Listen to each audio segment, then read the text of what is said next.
25 20 வரைக்கும் வாசிங்க. பெருமழை செறிந்து பெருவளம் வந்து காற்றடித்து அந்த வீட்டின் மேல் மோதியும் அது விழவில்லை. ஏனென்றால் அது கண்மலையின் மேல் அஸ்திபாரம் போடப்பட்டிருந்தது.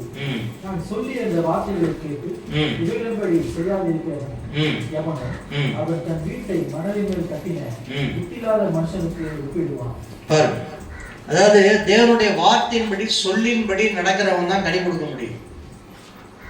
அதுல இல்லை அப்படின்னு சொன்னா என்ன பண்ண முடியாது, கனி கொடுக்க முடியாது.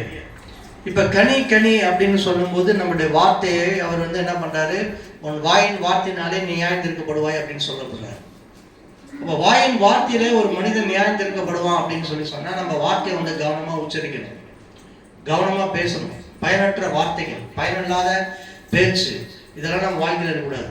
அதாவது தீமை கலந்த வார்த்தை நம்ம வாயில் இருக்கக்கூடாது, நன்மை கலந்த வார்த்தை நம்ம நாவிலே இருக்கணும். அதுக்கு கர்த்தருடைய வசனத்தை என்ன பண்ணணும், உட்கொள்ளணும். அதுதான் அவர் சொல்றாரு 7ஆம் அதிகாரத்துல பாத்தீங்க அப்படின்னு சொன்னா, எதுல ஒரு மனுஷனை நாம் கண்டுபிடிக்க முடியும் அப்படின்றத பார்க்கும்போது அவர் சொல்றாரு 15 வாசிங்க. 7ஆம் அதிகாரம் 10-15 இது 7ஆம் அதிகாரம் 15 வாசிங்க. கள்ள தீர்க்கதரிசிகளுக்கு எச்சரிக்கையார்கள், அவர்கள் ஆட்டுத்தோலை போட்டுக் கொண்டு உங்களிடத்தில் வருவார்கள், உள்ளத்திலோ அவர்கள் பச்சிக்கிற ஓநாய்கள், அவர்களுடைய கனிகளினாலே அவர்களை அறிவீர்கள். முட்செடிகளில் திராட்சை பழங்களையும் முட்புண்டுகளில் அத்தி பழங்களையும் பறிக்கிறார்களா? அப்படியே அல்ல, அப்படியே நல்ல மரமெல்லாம் நல்ல கனிகளை கொடுக்கும், கெட்ட மரமோ கெட்ட கனிகளை கொடுக்கும். நல்ல மரம் கெட்ட கனிகளை கொடுக்க மாட்டாது, கெட்ட மரம் நல்ல கனிகளை கொடுக்க மாட்டாது. நல்ல கனி கூடாத மரமெல்லாம் வெட்டுண்டு அக்கினியிலே போடப்படும். அதனால் அவர்களுடைய கனிகளினாலே அவர்களை அறிவீர்கள். அல்லேலூயா. அதாவது நல்லா கவனிக்கணும், கர்த்தர் என்ன சொல்லி இந்த வேதத்துல நமக்கு வச்சுக்கிறாரோ அதன்படிதான் நம்ம செய்யணும். நம்மளா ஒரு காரியத்தை உருவாக்கிட்டு செய்யக்கூடாது. வசனத்துக்கு மாறாக என்ன செய்யக்கூடாது, நம்ம வாழ்க்கையை மாற்றக்கூடாது. ஆண்டவர் என்ன இங்க பிதாவாகிய தேவன் குமாரன் மூலியமாய் திருவுளம் பற்றின அந்த வார்த்தையை நம்ம எடுத்து நம்ம வாழ்க்கையில் என்ன செய்யணும், நம்மளும் பயன்படுத்திக்கணும், மற்றவர்களிடத்திலும் கொண்டு போய் அதை நாம் சேர்க்க வேண்டும். இதில் நம்ம தவறி விட்டோம் அப்படின்னா கனியற்ற அந்தரங்க வாழ்க்கையாக பட்டு போன மரமாக இயேசு கிறிஸ்து வந்தும் கூட, அதாவது உண்டாக்கினவர் வந்தும் கூட அங்க என்ன இல்லை, கனி இல்லாம வாழ்க்கை என்ன பண்ணிடுச்சு, அந்த மரம் பட்டு போன வாழ்க்கையில பார்க்குறோம். அவர் வந்தாருன்னா கனி கொடுத்துருக்கணுங்க. அந்த மரம் அவர் வந்திருந்தா என்ன செஞ்சிருக்கணும், அந்த மரம் கனி கொடுத்துருக்கணும். ஆனா அந்த மரம் கனி கொடுக்கல. இன்னைக்கும் இயேசு கிறிஸ்து உனக்காக கல்வாரி சிலுவை சுமந்து அடிக்கப்பட்டு நொறுக்கப்பட்டு ரத்தம் சிந்தி மறுத்தாக்கப்பட்டு உயிர் திறந்தார். யாருக்கு எவ்வளவு நன்மைகளை செய்திருக்கிறார் அவர் செய்து. இன்னமும் நம்ம என்ன பண்ணல, கனி இல்லாம வாழ்க்கையா வாழ்ந்து கொண்டு இருக்கிறோம்.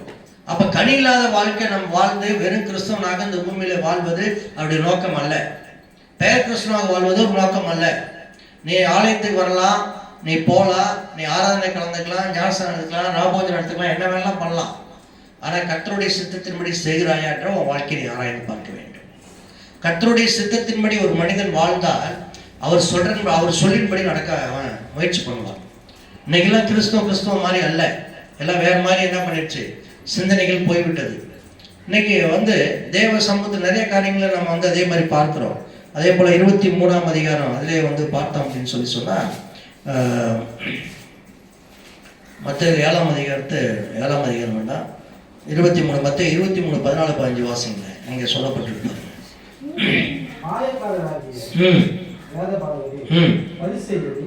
உங்களுக்கு ஐயோ, பார்வைக்காக நீண்ட ஜெபம் பண்ணி விதவைகளின் வீடுகளை சச்சித்து போடுகிறார்கள். இது நிமித்தம் அதிக ஆக்கினார்கள். மாயக்காரராகிய வேதக்காரர்களே, உங்களுக்கு ஐயோ, ஒருவன் உங்கள் மார்க்கத்தின் ஆகும்படி சமுத்திரத்தையும் பூமியையும் சுற்றி திரிகிறீர்கள். அவன் உங்கள் மார்க்கத்தின் ஆகும்போது அவனையும் உங்களில் இரட்டிப்பாய் நகரத்தின் மகனாக்குகிறீர்கள். நல்லா கவனிச்சுக்கோங்க. இன்னைக்கு நிறைய பேர் நாங்களும் கனி கொடுக்குறோம், நாங்களும் கிறிஸ்துக்குள்ள வாழ்றோம் அப்படின்னு சொல்லி நிறைய மக்கள் என்ன பண்றாங்க, சபையில் கொண்டு வந்து சேர்க்கணும்னு நினைக்கிறாங்க. ஆனால் சபையில் சேர்த்தா என்ன பண்ணுறான், தசம பாகத்தையும் காணிக்கையும் வாங்கிட்டு கடைசியில் எங்கூட்டு போய் தள்ளிவிடுறான். எவன் நரகத்தில் போகிறான் அவனையும் சேர்த்து நரகத்தில் கொண்டு தள்ளிவிடுறான். அன்னைக்கு இருந்த அதே கூட்டம் தான் இன்னைக்கு வாழ்ந்துட்டு இருக்கு. அன்னைக்கு பரிசெயர் சதிசெயர் எப்படி இருந்தாங்களோ, ஆயக்காரர்கள் எப்படி இருந்தாங்களோ, அதே கூட்டம் தான் இன்னைக்கு என்ன பண்ணுது, வாழ்ந்து கொண்டு இருக்கிறது. இன்னைக்கு முக்கியமாக சபை கட்டுற நோக்கமே, இன்னைக்கு சபையில் இருக்கிற பாஸ்டர்னா செழிப்பாக இருக்கிறது தான் சபையை கட்டுறான். நல்லா கவனிச்சுக்கோங்க. சபையை உருவாக்குற நோக்கம், நல்ல பாஸ்டர் என்ன செய்யறான், நல்ல கார் வாங்கணும், பங்களா வாங்கணும், வீடு வசதி கேட்டால் இது ஆண்டவர் எனக்கு கொடுத்தாரு அப்படின்றான். இன்னைக்கு ஆண்டவர் கொடுத்தாரு அப்படின்னு சொல்லி சொன்னால் அது நிலைத்து இருக்கும். அல்லேலூயா. ஆண்டவர் கொடுக்கல அப்படின்னா எந்த காரியம் நிலைத்து இருக்காது. அவர் கொடுத்தாருன்னா அவருடைய வார்த்தையை நமக்கு அழியாத வார்த்தையை கொடுப்பார். அல்லேலூயா. அதனாலதான் யோவான் 5:17 சொல்லுவாரு. என்ன சொல்றாரு பாருங்க, இந்த வசனத்தை வாசிங்க, வாசிங்க. 15 எடுத்துக்கொள்ளுங்க, எடுத்துட்டு இந்த வசனத்தை வாசிங்க. 16வது வசனம் வாசிங்க. நீங்கள் என்னை தெரிந்து கொள்ளவில்லை, நான் உங்களை தெரிந்து கொண்டேன். நீங்கள் என் நாமத்தினாலே பிதாவை கேட்டுக்கொள்வது எதுவோ அதை அவர் உங்களுக்கு கொடுக்கத்தக்கதாக நீங்கள் போய் கனி கொடுக்கும்படி, உங்கள் கனி நிலைத்திருக்கும்படி நான் உங்களை ஏற்படுத்தினேன். அல்லேலூயா. அதாவது நம்முடைய கனிகள் இந்த பூமியிலே நிலைத்திருக்க வேண்டும். அதுக்காக தான் ஆண்டவர் நம்மளை தெரிந்து கொண்டிருக்கிறார். நம்ம ஆண்டவரை போய் தெரிந்து கொள்ள, அதான் சொல்றார், நீங்கள் என்னை தெரிந்து கொள்ளவில்லை, நான் உங்களை தெரிந்து கொண்டேன். நான் உங்களை தெரிந்து கொண்டேன். நீங்கள் என் நாமத்தினாலே பிதாவை கேட்டுக்கொள்வது எதுவோ அதை அவர் உங்களுக்கு கொடுக்கத்தக்கதாக நீங்கள் போய் கனி கொடுக்கும்படி, உங்கள் கனி நிலைத்திருக்கும்படி நான் உங்களை ஏற்படுத்தினேன். கனி நிலைத்திருக்கணும். கனி நிலைத்திருக்கல அப்படின்னு சொல்லி சொன்னா நம்ம வாழ்க்கையில வாழக்கூடிய வாழ்க்கை ஒன்று அர்த்தம் இல்லாத வாழ்க்கையை போய்விடும். இன்றைக்கு நிறைய மக்கள் என்ன பண்றாங்கன்னா, சபையை கட்டினா ஆண்டவர் நம்மளோடு இருக்கிறார். நிறைய மக்கள் இன்னைக்கு போதிக்கிறது கேட்டால், ஆண்டவர் எனக்கு கார் கொடுத்தார், வீடு கொடுத்தார், சொத்து கொடுத்தார், சுகத்தை கொடுத்தார், எல்லாத்தையும் கொடுத்தார். ஆனால் வாழ்க்கையில் கனி இருக்கா? கர்த்தருடைய வார்த்தை நிலைத்திருக்குதா?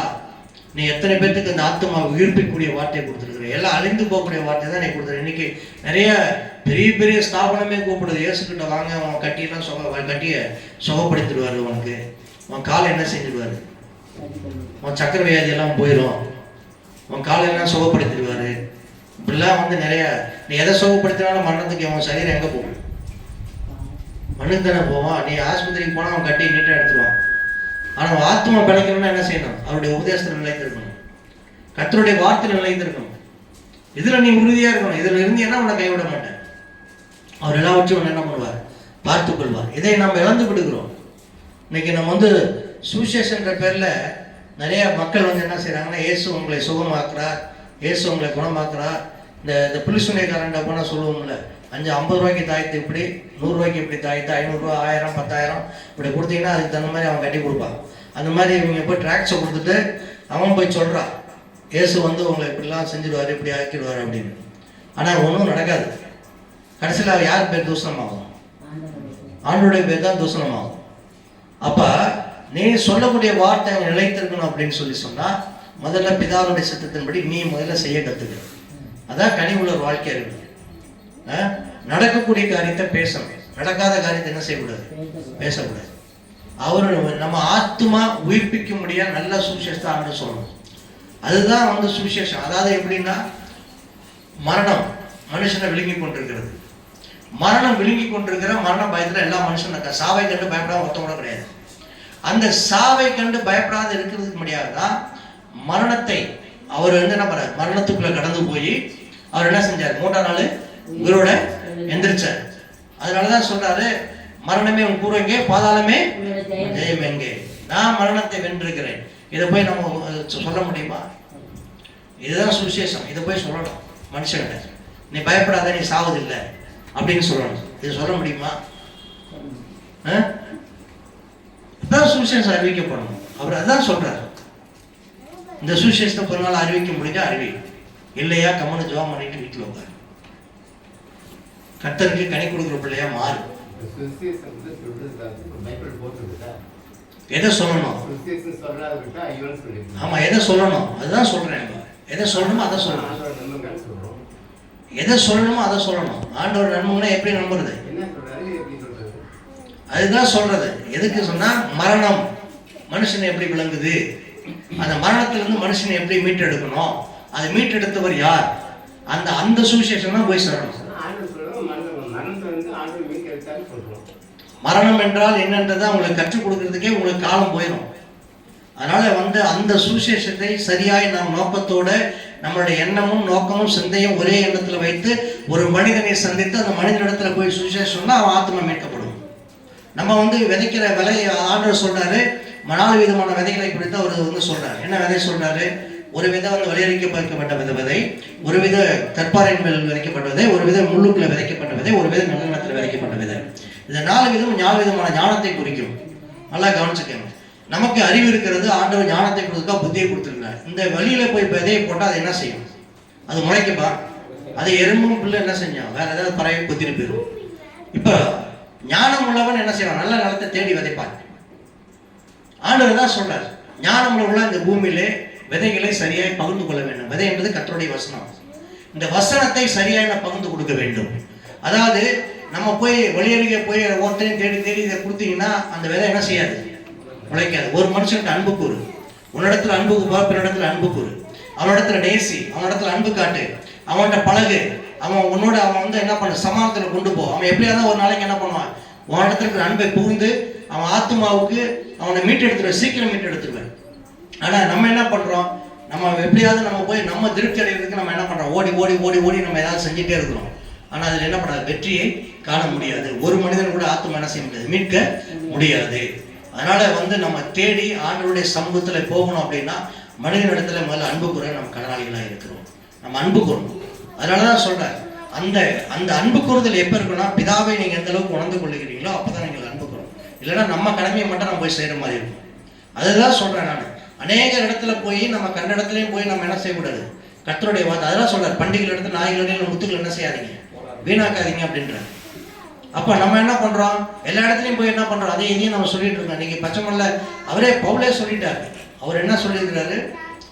இந்த காணக்கூடிய அத்தனை காரியங்களையும் எல்லா மனுஷனுக்கும் சுவிசேஷம் என்ன பண்ணியிருக்கு? அறிவிக்கப்பட்டிருக்கிறது. நம்ம போய் சொல்ல வேண்டியதெல்லாம் உங்களுடைய எல்லா மனுஷனுக்கும் சுவிசேஷம் என்ன பண்ணியிருக்கு? அறிவிக்கப்பட்டிருக்கிறது. கடவுள் இல்லைன்னு யாருமே சொல்லவே முடியாது. அவன் நியாயத்திருப்பினால கண்டிப்பா என்ன பண்ணுவான்? அவன் மாட்டிக்குவான். ஆனா ஆத்ம மீட்பு மிக அருமையானது. அதை நாம் சரியான முறையிலே ஒவ்வொருவரையும் நம்ம என்ன பண்ணணும்? அவங்களை போய் ஆராய்ந்து அறிந்து அவர்களை மீட்டெடுக்க வேண்டும். அதை நம்ம மீட்டெடுக்கல அப்படின்னா அந்த இடத்துல நம்ம தவறிடுவோம். நம்ம நம்ம கடமைக்காக நம்ம என்ன பண்றோம்? ஓடி ஓடி ஓடி ஓடி நம்ம சொல்லிட்டு இருக்கோம். நம்ம கடமைக்காக, தேவன் விரும்புறதுக்கு இல்லை. தேவன் செய்யக்கூடிய ஒரே ஒரு தேவனுடைய சித்தம் இந்த பூமியில செய்யப்படணும்னா நம்ம கனி கொடுக்கிற மரமாக நம்மளுடைய கனி நிலைத்திருக்கும்படியா நம்ம மாறணும். எது நிலைத்திருக்குமோ அது நிலைத்திருக்கும். கர்த்தருடைய வார்த்தை ஒன்றே நிலைத்திருக்கும். அல்லேலூயா. அதுல நீங்க என்ன பண்ணணும்? சரியா உங்களை புரிஞ்சுக்கணும். இப்போ கனி அப்படின்னு சொல்லி பார்க்கும்போது நிறைய மரத்தை இன்றைக்கு வெறுமையாக தான் நம்முடைய வாழ்க்கை இருக்கிறது. இப்போ நான் உங்களுக்கு சொல்றேன், நீங்க எத்தனையோ சுவிசேஷம் சொல்றீங்க, எத்தனை ஆத்துமா ஆண்டவர்களுக்கு கொண்டு வந்திருக்கீங்க?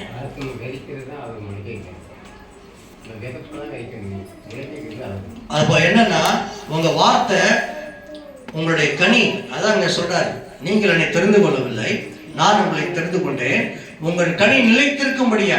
நல்லா கவனிச்சுக்கோங்க. நீங்க வயசாயிடுச்சு, இவ்வளவு வயசாயிடுச்சு, இவ்வளவு நாட்கள் கடந்து போயிடுச்சு, இவ்வளவு வாழ்க்கையில நீங்க விதைக்கிற வார்த்தை பாருங்க, இந்த வார்த்தை பலன் உள்ளது, அது உயிர் உள்ளது. நல்லா கவனிச்சுக்கோங்க. இது வெறுமையா வராது. நீங்க எல்லாரும் இவ்வளவு நாள் ரட்சிப்புக்குள்ள வந்த நாள்ல இருந்து இவ்வளவு நாள் அந்த கர்த்தருடைய வார்த்தை நீங்க உண்மையாய் அந்த நோக்கத்தோடு அந்த தைரியமா இந்த வார்த்தை நீங்க உச்சரிச்சீங்கன்னா ஆத்மா மீட்கப்பட்டிருக்கும்.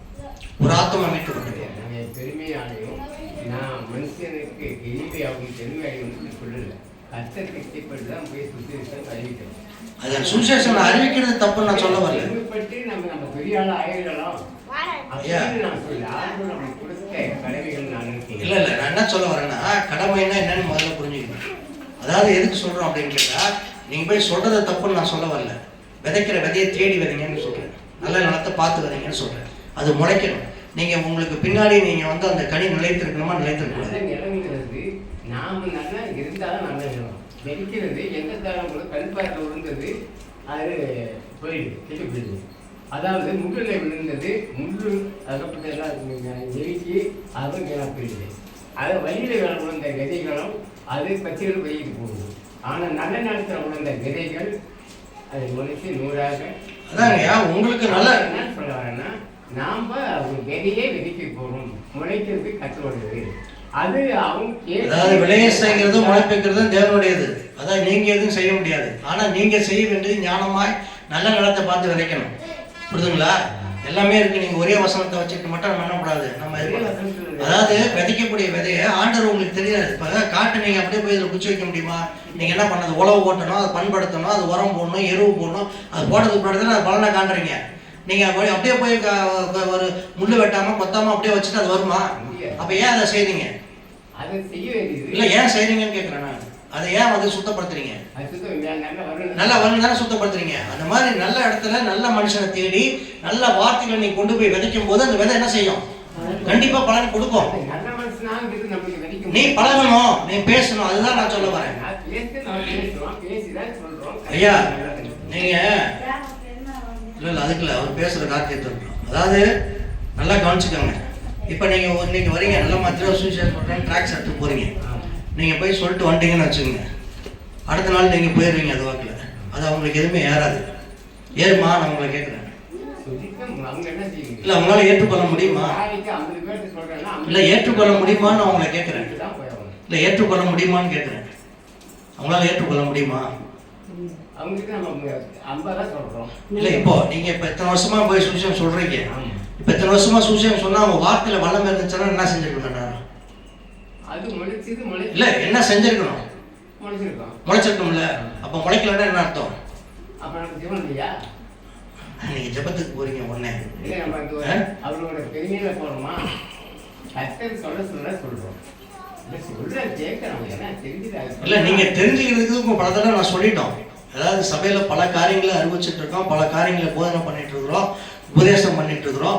அந்த வார்த்தையில எதுல நிலை கொண்டிருக்கணுன்றதை நம்ம சொல்றோம். ஆனா நம்ம என்ன செய்யறோம்? இன்னமும் சரியா அந்த புரிதல் உங்களுக்கு என்ன ஏற்படலை. அந்த புரிதல் வந்துருந்துச்சுன்னா நீங்க நிச்சயமா என்ன செய்வீங்க? ஒரு ஆத்மாவை கண்டிப்பா சபைக்குள்ள கொண்டு நிறுத்திக்கலாம். இந்த ஆத்மா என்ன பண்ண நிலை துவங்கி இருக்கும், பேர் பெற்றிருக்கும், அது வந்து செழி துவங்கிட்டு இருக்கும். நீங்க உங்களுடைய வார்த்தை அழிவே அழியாது. நீங்க போட்ட வார்த்தை அழிவே அழியாது. அது நீங்களும் மரணத்தை காண்பதே இல்லை. நீங்கள் கண்டிப்பா அது நீங்களும் எப்படி அந்த உயிர்த்தலில் பங்கடைவீங்களோ அதே போல உங்க வார்த்தையும் அதுல என்ன செய்யும்? பங்கடையும்.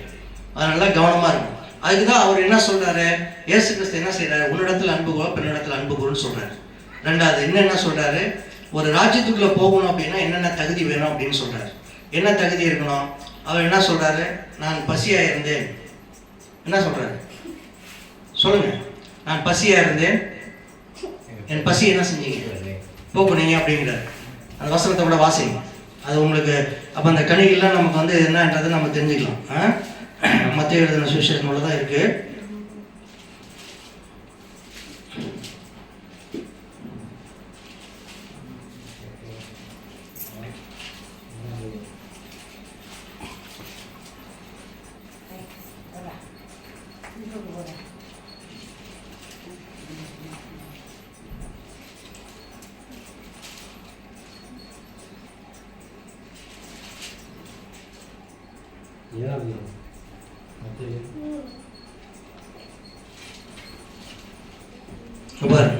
மற்ற 25ஆம் அதிகாரத்தில் இருப்பார். அதாவது 33ல இருந்து பார்க்கும்போது செம்பரி ஆடுகளையும் தமது வலது பக்கத்தில் வெள்ளாடுகளையும் தமது இடது பக்கத்தில் நிறுத்துவார். 2 கூட்டம் இருக்கு. ஒன்று செம்பரி ஆடு கூட்டம், ஒன்று வலது பக்கத்தில் இருக்க வெள்ளாட்டு கூட்டம். அதாவது இடது பக்கத்தில் வந்து வலது பக்கத்தில் வந்து செம்பரி ஆடுகளும் தமது வலது பக்கத்திலும் வெள்ளாடுகளும் தமது இடது பக்கத்தில் நிறுத்துவார். 2 கூட்டம் இருக்கிறது. அப்பொழுது ராஜா தமது வலது பக்கத்தில் நிற்பவர்களை பார்த்து, வாருங்களின் பிதாவினால் ஆசிர்வதிக்கப்பட்டவர்களே, உலகம் உண்டானவர் உங்களுக்காக ஆயத்தம் பண்ணப்பட்ட ராஜ்யத்தை சுதந்திரித்துக் கொள்ளுங்கள் அப்படிங்கிறார். இப்போ இந்த ராஜ்யத்துக்குள்ள போகணும் அப்படின்னு சொன்னா முதல்ல நம்ம கனி கொடுக்கணும். என்ன கனி கொடுக்கணும்? இப்போ முதல்ல பார்த்தோம், இந்த வார்த்தை நினைந்திருக்குன்னா பசியா இருந்தா எனக்கு போஜனம் கொடுத்திருக்கணும்ன்றாங்க. ஒரு ஊழியக்காரனுக்கு என்ன வேலை? போதிக்கணும். அதாவது அவருடைய வேலையை நம்ம செய்யணும். அவருடைய வேலையை செய்யணும். உன்னை 1 மைல் தூரம் கூப்பிட்டா 2 மைல் தூரம் போ அப்படிங்கிறாரு. உன் சத்துரு பசியா இருந்தா அவனுக்கு என்ன பண்ண? போஜனம் கொடுன்றாரு. உன்னிடத்துல கடன் கேட்கிறவனுக்கு மூ போடாம கடன் கொடுன்றாரு. வஸ்திரம் இல்லாம இருந்தா வஸ்திரம் கொடு அப்படிங்கிறாரு. இப்போ இது என்ன சொல்றாரு? பசியா இருந்தால் தாகமா இருந்தால் தாகத்தை தீர்த்துக்கல அப்படின்றாரு. இன்னைக்கு ரோட்ல போறவன் எவனாவது வந்தாலும் தண்ணி கேட்டால் கூட நம்ம சில நேரத்தில் தண்ணி இல்லைன்றோம் வீட்டில். நீங்க பாருங்க, அங்கே தண்ணி இருக்கு குடிச்சிட்டு போங்க அப்படின்னு சொல்லிடுறோம் சில நேரத்தில். அதே போல அந்நியனா இருந்து என்னை சேர்த்து கொண்டீர்கள் அப்படின்றாரு. இங்கே அந்நியன் யாரு? நம்ம எல்லாம் யாரை நம்ம போய் பார்க்குறோம்? எங்கே கிறிஸ்தவனாக இருக்கானோ அவனை தான் ஓடி பார்க்குறோம். ஏன் விசுவாசியாக இருக்கிறானோ அவனை தான் போய் பார்க்குறோம். அவன்கிட்ட தான் நம்ம போய் பேசுகிறோம், அவனை தான் பழகுறோம். இங்கே ஆண்டவர் அது சொல்லல. அந்நியனா இருந்தால் அவனை சேர்த்துக்கொள்ள அப்படிங்கிறாரு. சேர்த்துக்கொள்ள மனம் இருக்கா? அந்நியனை சேர்த்துக்கொள்ள முடியுதா? முடியல. அப்போ எங்கே போய் நம்ம வெறுமரமாக தான் நிற்போம். கனி இல்லாத வாழ்க்கை தான் நிற்போம். கனியற்ற வாழ்க்கை நம்ம கூட கனி இல்லாத வாழ்க்கை நமக்கு இருக்கவே இருக்காது. அதனால தான் அவர் சொல்றாரு, வஸ்திரம் இல்லாமல் இருந்து எனக்கு வஸ்திரத்தை என்ன பண்ணீங்க பிடிச்சிருக்கல அப்படின்னு. வியாதியாக இருந்தால் என்னை விசாரிக்க வந்திருக்கல அப்படின்றாரு. காவலில் இருந்து என்னை பார்க்க வந்தேன். காவலில் யாருப்பா? குற்றவாளி தான் காவலில் இருப்பான். காவலில் யார் இருப்பா? கொலை பண்ணவே, உபச்சாரம் பண்ண, பேசுறேன், கல்ல திருடன், பொண்ண மாதிரி இப்படி தானே போய் இருக்க முடியும். வேற எவனா இருக்க முடியாது இல்லை. நீ யாராவது நம்ம போய் விசாரிச்சிருக்கிறோமா? இன்னைக்கு இதெல்லாம் நம்ம எதுவுமே சிந்திக்கல, வசனத்தை பார்க்கறது இல்லை. அப்போ என்ன சொல்றாங்க? என்னை விசாரிக்க வந்திருக்க, காவல் என்னை பார்க்க வந்தேன். அப்பொழுது நீதிமன்றத்தில் அவருக்கு பிரதிபத்தம், ஆண்டவரே, நாங்கள் எப்பொழுதும் உண்மை பசி உள்ளதாகவும் கண்டு உமக்கு போஜனம் கொடுத்தோம், எப்பொழுதும் உண்மை தாகமாக கண்டு உங்கள் தாகத்தை தீர்த்தோம், எப்பொழுதும் உண்மை அந்நீராக கண்டு உண்மை சேர்த்துக் கொண்டோம், எப்பொழுதும் உண்மை வஸ்திரம் இல்லாமலும் வர கண்டு உமக்கு வஸ்திரம் கொடுத்தோம், எப்பொழுதும் உண்மை வியாதி உள்ளதாகவும் காவலருக்காகவும் கண்டு உம்மிடத்தில் வந்தோம் என்பார்கள். அதுக்கு ராஜா பிரதிபத்திரமாய், மிகவும் சிறியவராகிய என் சகோதரனான இவர்களில் ஒருவனுக்கு நீங்கள் எதை செய்தீர்களோ அதை எனக்கு செய்தீர்கள் என்று மெய்யாகவே உங்களுக்கு சொல்லுகிறேன். இயேசு கிறிஸ்துக்கு என்ன செய்யணும்? நம்ம பிதா என்ன செய்ய சொன்னாரோ அதை நம்ம செய்யறது தான் நம்முடைய கனி. நம்முடைய இதெல்லாம் செஞ்சீங்கன்னா, இதை நீங்க உதவி பண்ணீங்கன்னா, நீங்க அவங்க கூட பழகுனீங்கன்னா, பேசுனீங்கன்னா, ஆத்தும் என்ன செய்யும்? மீட்கப்படும். அல்லேலூயா. நம்ம எதுவுமே பண்ணாத நம்ம வெறும் வாயத்துல போய் இயேசு பண்ணி நம்ம சொன்னோம் அப்படின்னா எந்த ஒரு காரியத்தை ஜெயத்தை கொண்டு வராது. உன்கிட்ட இருக்குன்னா உன்கிட்ட என்ன இருக்கோ அதை உன் களத்தின்படி ஆண்டவரோட தருவார். உனக்கு என்ன இருக்குதோ செய், இல்லைன்னா ஸ்தோத்திரம் போடு. இருந்தா செய், இல்லைன்னா ஸ்தோத்திரம் போட, இல்லைன்னா செயல்களோட பழகு, செயல்களோட பேசு, அவரோட சேர்ந்து என்ன பண்ண முயற்சி பண்ண. கனி இல்லாத மரத்தோட சேர்ந்து பயனற்ற அவங்க வேறட்டு போவாங்க, நீங்க வேறட்டு போயிடாது. அதனால கனி உள்ள வாழ்க்கையை வாழுங்க. மரம் வேணா மரமா இருக்கலாம், கிறிஸ்தவங்களா இருக்கலாம், ஆனா கனி இல்லாத வாழ்க்கையை ஆண்டவர் ஏத்துக்கவே மாட்டார். கனி நிலைத்திருக்கணும், வார்த்தை நிலைத்திருக்கணும். வார்த்தை அழியாத வார்த்தை இந்த பூமியில நிலை கொண்டு இருக்கணும். பேர் தலைமுறையா அவன் பேர் நிலைத்திருக்கணும். மோசையை பற்றி பேசுறோம். 1000 தலைமுறை, எந்த தலைமுறைன்னு கணக்கே கிடையாது. அது அதாக்குள்ள பேசிட்டே இருக்கலாம். எந்த தலைமுறை வந்தாலும் என்ன செய்யணும்? பேசணும். இந்த பொன்னுசாமியை பத்தி பேசணும் அப்படின்னா உன் பேர் இந்த பூமியில தலைமுறையா நீடிக்கணும் அப்படின்னா உன் வார்த்தையில் அழிவு இருக்கக்கூடாது. உன் வார்த்தையில் மரணம் காணப்படக்கூடாது. உன் வார்த்தையில ஜீவன் இருக்கணும். இன்னொரு ஆத்மாவுக்கு உயிர் கொடுத்துட்டு போங்க. ஒரு வார்த்தைக்கு உயிர் கொடுங்க. இன்னொரு வார்த்தைக்கு உயிர் கொடுங்கன்னு, இன்னொரு வார்த்தைக்கு நீங்க பேசுங்க. அதாவது நீங்க நினைக்கிறீங்க நான் கிறிஸ்தவங்களோட பேசுறது, போறது, ஜோம் பண்றது இதுதான் தேவனுடைய சுத்தம்னு சொல்லி, தேவனுக்கு ஏற்ற கிரியை செய்து முடிங்க. வயசாயிருக்கு இல்ல, நீங்க ஸ்தோத்திரம் பண்ணுங்க. நீங்க அதை கொடுக்குறவங்களோட பழகுங்க, பேசுங்க. உங்களை கொடுத்ததான் நீங்க ஆண்டவருடைய நாமத்தை மயப்படுத்தணும்ல.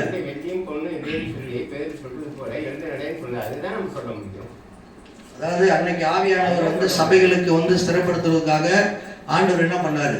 அன்னைக்கு அவருடைய நாமத்தை என்ன பண்ணாரு? பிரதாபப்படுத்தி பரிசுத்த ஆவியானவர் வெளிப்படுத்தினார். அன்றைக்கு சபையை கட்டி எழுப்புவதற்காக அன்னைக்கு ஆவியானவர் தட்டி தூக்கி எல்லாத்தையும் நிரப்பினார். இன்னைக்கு என்ன பண்ண பொய் சொல்ற கூட்டம் தான் நிறைய வந்திருக்கு. ஆனா உண்மையா உயிர்ப்பிக்கிற கூட்டம் இன்னைக்கு யாருமே இல்லை. அதனால ஆத்மா உயிர்ப்பிக்கிற கூட்டத்தில் சேருங்க. கர்த்தருடைய வாழ்க்கையை நம்ம மறுவாழ்வை பெற்றுக்கொள்ளுங்க. கர்த்தர் நிச்சயமா ஆசீர்வதிப்பார். தொடர்ந்து நேரம் ஆயிட்டு இருக்கு. நம்ம தொடர்ந்து அடுத்த வாரத்தில் நம்ம தொடர்ந்து இதை குறித்து நம்ம பேசுவோம், சிந்திப்போம், செயல்படுவோம். நம்ம கண்களை மூடி பரலோகத்தின் தேவனை நோக்கி நம்ம ராபோஜனத்தினால கடந்திருக்கிறபடினால் கர்த்தருடைய சமூகத்தில் நம்ம ஒப்பு கொடுத்து